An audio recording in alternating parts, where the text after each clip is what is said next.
The history of Armenia is one of the oldest continuous stories of a people, and like Georgia, it's shaped by survival between powerful empires, but with even deeper layers of loss and identity. Armenia's roots go back to ancient kingdoms such as Urartu around the 9th century BC, which laid the early cultural foundations of the region.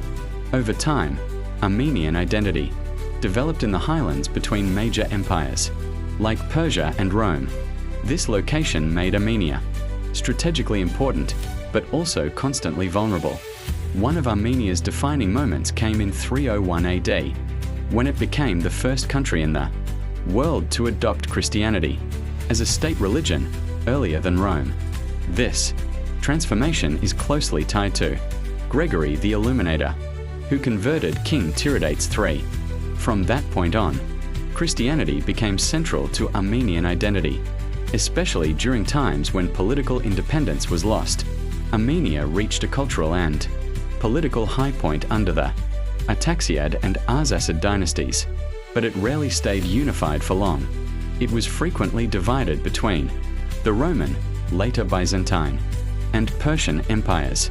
Despite this, Armenians preserved their culture, language, and church traditions. A major cultural milestone came in the 5th century with the creation of the Armenian alphabet by Mesrop Mashtots. This wasn't just about writing, it helped preserve religion, literature, and national identity during centuries of foreign rule.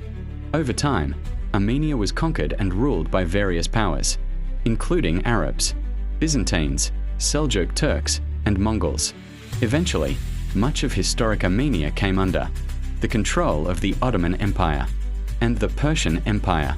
Armenians often lived as minorities under these empires, maintaining their identity through the church and community structures, rather than political power.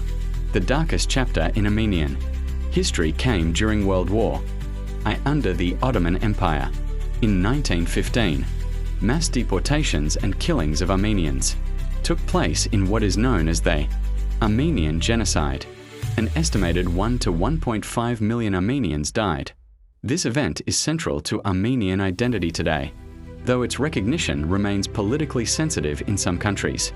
After World War I, a short-lived independent Armenian state emerged, but by 1920 it was absorbed into the Soviet Union. Like Georgia, Armenia spent decades under Soviet control, experiencing industrial development but limited independence. In 1991, Armenia regained independence after the collapse of the Soviet Union. However, it quickly became involved in a conflict with neighboring Azerbaijan over the region of Nagorno-Karabakh. This dispute led to war in the 1990s and again in 2020, shaping Armenia's modern political and security situation. Today, Armenia is an independent nation with a strong sense of historical identity rooted in survival, faith, and memory. Its capital, Yerevan, is one of the oldest continuously inhabited cities in the world. Please like and subscribe to this channel.